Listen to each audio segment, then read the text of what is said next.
नमस्कार, दिन भर की बड़ी खबरों में आपका स्वागत है। मैं हूं सुरेश सांचोरी और आज की बुलेटिन में बात होगी मुकेश अंबानी को पीछे छोड़ गौतम अडानी के एक बार फिर भारत के सबसे अमीर आदमी बनने की, एआई के द्वारा किए जाने वाले एक और नए ठगी की, जिसमें खूब लोग आपके घर की आवाज निकाल कर बात करेंगे और आप उस पर यकीन भी कर लेंगे। ये कौन सा ठग है उसके बारे में भी आपको पूरा डिटेल में इसकी वीडियो रिपोर्ट में बताएंगे। राम मंदिर के लिए 4600 किलो की ध्वज दंड गुजरात से रवाना होने की, जो इतना बड़ा है कि उसे ट्रक में ले जाया जा रहा है।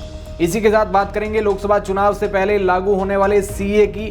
क्या है ये सीए, ये भी आपको आगे बताएंगे। सीबीएसई बोर्ड एग्जाम के द्वारा बदली गई 10वीं 12वीं बोर्ड परीक्षा की तारीख की, और इसी के साथ आगे हम बात करेंगे नए साल में होने वाली सभी राशियों में परिवर्तन की, और आज निकली गवर्नमेंट की बम्पर भर्तियों के बारे में भी इस वीडियो रिपोर्ट में बात करेंगे। देश में होने वाली क्राइम की अहम खबरों की, और इसी बुलेटिन के अंत में बात करेंगे एक और गजब के फर्जीवाड़े की, जिसमें 3 लोगों ने मिलकर खोल दिया फर्जी एसबीआई बैंक, और फिर इसमें कैसे हुआ इसका पर्दाफाश, ये सब कुछ आपको इस रिपोर्ट में आगे बताएंगे। इसके अलावा और भी कई बड़ी खबरें हम आपको बताएंगे। इससे पहले एक नजर तमाम सुर्खियों पर। अडानी ग्रुप के चेयरमैन और दिग्गज कारोबारी गौतम अडानी एक बार फिर देश के भारत के सबसे अमीर शख्स बन गए हैं। ब्लूमबर्ग बिलियनर इंडेक्स के अनुसार बीते 2 दिन में गौतम अडानी की नेटवर्थ में 7.67 बिलियन की बढ़ोतरी हुई है। इसकी बदौलत उनकी कुल नेटवर्थ शुक्रवार को सुबह 9:30 बजे तक $97.6 बिलियन हो चुकी है। उन्होंने इस लिस्ट में मुकेश अंबानी को पीछे छोड़ते हुए टॉप पोजीशन हासिल कर ली है। मुकेश अंबानी अब भारत के दूसरे सबसे अमीर व्यक्ति है, जिनकी कुल नेटवर्थ $97 बिलियन है। आपको बता दें कि गौतम अडानी की नेटवर्थ में जबरदस्त इजाफा होने की वजह से दुनिया के अरबपतियों की लिस्ट में भी उनकी रैंकिंग बेहतर हुई है। ब्लूमबर्ग बिलियनर इंडेक्स के ने दुनिया के अरबपतियों की लिस्ट में अब गौतम अडानी को 12वें स्थान पर नंबर दिया है। इतना ही नहीं, इस रैंकिंग में भी उन्होंने मुकेश अंबानी को पीछे छोड़ दिया है। इसकी लिस्ट में मुकेश अंबानी 12वें पायदान से खिसककर 13वें नंबर पर पहुंच गए हैं। वैसे तो आपने कई अपराध के मामले सुने होंगे, लेकिन अब एक ऐसा मामला सामने आया है जिसे सुनकर आप भी चौंक जाएंगे। दरअसल ये मामला तमिलनाडु से है, जहां 3 लोगों ने मिलकर पूरा एक फर्जी बैंक ही खोल दिया, और वो भी भारतीय स्टेट बैंक का ब्रांच यानी एसबीआई ब्रांच। सबसे बड़ी बात तो यह है कि कोई 2 या 3 दिन से नहीं चला रहे थे, बल्कि पिछले 3 महीने से एसबीआई का फर्जी ब्रांच खोल कर रखा था। हालांकि तमिलनाडु पुलिस ने अब इन लोगों को गिरफ्तार कर लिया है, लेकिन सवाल यह है कि इन लोगों में इतना टैलेंट कैसे आया कि उन्होंने एक पूरी ब्रांच ही खोल दी। आपकी जानकारी के लिए बता दें कि तीनों में से एक व्यक्ति प्रिंटिंग प्रेस चलाता था, जिसके यहाँ से बैंक से जुड़े सभी नकली चालान और अन्य दस्तावेज छापे जाते थे।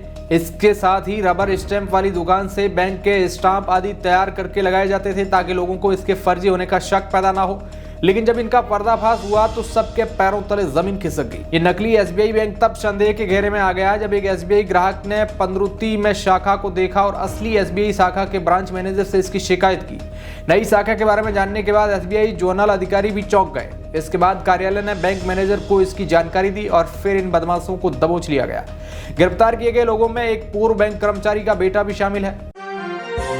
एक तरफ अयोध्या में राम मंदिर प्राण प्रतिष्ठा की तैयारी जोरों शोरों पर है। प्राण प्रतिष्ठा समारोह को ऐतिहासिक बनाने के लिए भव्य आयोजन किया जा रहा है। इसी क्रम में गुजरात से 4600 किलो का ध्वज दंड अयोध्या भेजा जा रहा है। गुजरात के मुख्यमंत्री भूपेंद्र पटेल ने शुक्रवार को राम मंदिर के लिए पीतल से बना ध्वजा दंड लेकर अहमदाबाद से अयोध्या के लिए ट्रक को रवाना किया है। आपको बता दें कि इस ट्रक पर 4600 किलो का ध्वजा दंड है, जो अयोध्या जा रहा है। और सबसे बड़ी बात है कि राम मंदिर को लेकर हर एक नई अपडेट आती जा रही है, भले ही वह निमंत्रण कार्ड को लेकर हो या फिर वहां की सिक्योरिटी की। जिस प्रकार से ये तैयारी वहां पर चल रही है, उससे देखकर ऐसा ही लग रहा है कि यह कार्यक्रम भारत के लिए एक सुनहरा अवसर होगा।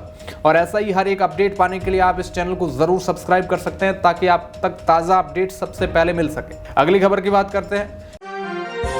लोकसभा चुनाव से पहले नागरिकता संशोधन कानून सीए नियमों की अधिसूचना जारी होने की खबरों के बीच केंद्रीय जहाजरानी राज्य मंत्री शांतनु ठाकुर ने दावा किया है कि चुनाव से पहले सीए लागू हो जाएगा। आपको बता दें कि हावड़ा के बाली इलाके में गुरुवार शाम विकसित भारत संकल्प यात्रा में हिस्सा लेने आए बनगांव से भाजपा सांसद शांतनु ठाकुर ने पत्रकारों द्वारा सीए को लेकर पूछे गए सवाल पर स्पष्ट कहा कि इसे लेकर कोई संशय नहीं है।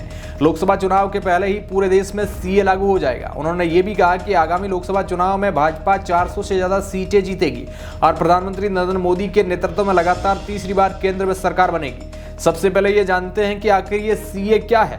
दरअसल सीए के तहत बांग्लादेश, पाकिस्तान और अफगानिस्तान के उन गैर मुसलमान प्रवासियों, हिंदुओं, सिखों, जैन, बौद्ध और पारसियों और ईसाइयों को भारतीय नागरिकता दी जाएगी जो उत्पीड़न के चलते 31 दिसंबर 2014 तक भारत आ गए थे। इसमें बंगाल में बड़ी संख्या में रहने वाले मतुआ समुदाय के लोग शामिल हैं जो कई दशकों से नागरिकता का इंतजार कर रहे हैं। केंद्रीय राज्य मंत्री शांतनु ठाकुर भी मतुआ समुदाय से ही है और मतुआ महासंघ के अध्यक्ष भी है।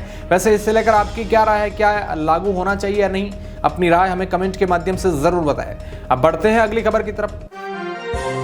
केंद्रीय माध्यमिक शिक्षा बोर्ड यानी सीबीएसई ने कक्षा 10वीं और 12वीं बोर्ड परीक्षा 2024 की डेट शिफ्ट में बदलाव किए हैं। दोबारा जारी की गई डेट शीट के अनुसार कक्षा 12वीं की परीक्षाएं अब 15 फरवरी से 2 अप्रैल 2024 तक आयोजित की जाएगी और कक्षा 10वीं की परीक्षाएं 15 फरवरी से 13 मार्च तक आयोजित की जाएगी। छात्र दोबारा जारी की हुई डेट शीट कार्यक्रम को सीबीएसई की आधिकारिक वेबसाइट cbsc.gov.in पर जाकर देख सकते हैं। जारी की गई नोटिफिकेशन के मुताबिक आपको बता दें कि परीक्षाओं की तारीख जेईई मेंस 2024 एग्जाम डेट से टकराए ना, इसलिए यह बदलाव किया गया है। आपको बता दें कि जेईई मेन सेशन 1 के एग्जाम 24 फरवरी 2024 से 1 फरवरी 2024 तक आयोजित किया जाएंगे और सेशन 2 परीक्षा 1 अप्रैल 2024 से शुरू होगी और 15 अप्रैल तक जारी रहेगी। आपने इन दोनों में से कई गाने सुने होंगे जिसमें वही गाना किसी और की आवाज का मैच होता हुआ दिखता है। ठीक उसी प्रकार एक और स्कैन किया जा रहा है जिसमें आवाज को आपके घर वालों की होगी लेकिन वह बोल कोई और रहा होगा। इस प्रकार का स्कैम बड़े धड़ल्ले से लोग कर रहे हैं। आपको बता दें कि एआई से वॉइस क्लोनिंग भारत में तेजी से बढ़ रही है।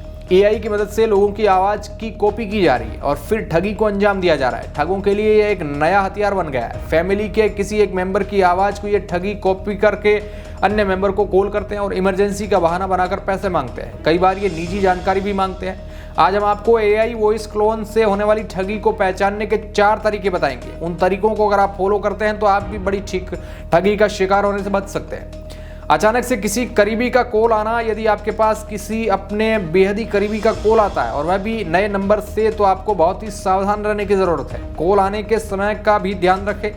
इमरजेंसी एआई के जरिए वॉइस को क्लोन करके ये ठग इमरजेंसी के बहाने के साथ कॉल करते हैं। ये आपको किसी जानने वाले की ही आवाज में कहते हैं कि आपका कोई करीबी मुसीबत में है या अस्पताल में है, ऐसे में पैसों की जरूरत है। बात करने का अंदाज एआई से किसी की आवाज की कॉपी तो की जा सकती है लेकिन उसके बात करने का तरीका और अंदाज को कॉपी नहीं किया जा सकता है। इस तरह के कॉल को ध्यान से सुने और तय करें कि रोबोटिक कॉल है या फिर किसी इंसान ने किया है।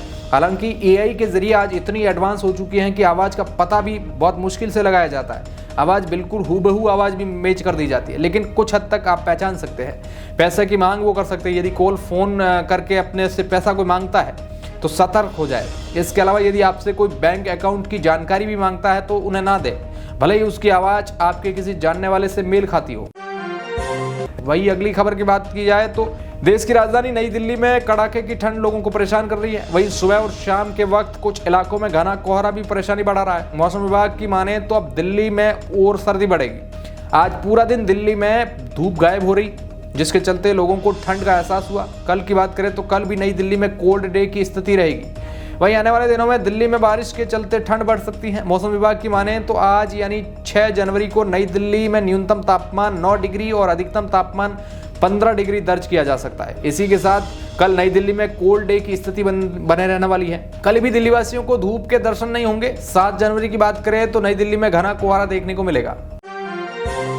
राजस्थान में कैबिनेट विस्तार के बाद अब मंत्रियों के विभागों का भी बंटवारा कर दिया गया। इसे लेकर आपको बता दें कि राज्यपाल के अनुमोदन के बाद शासन सचिवालय की ओर से शुक्रवार को लिस्ट जारी कर दी गई।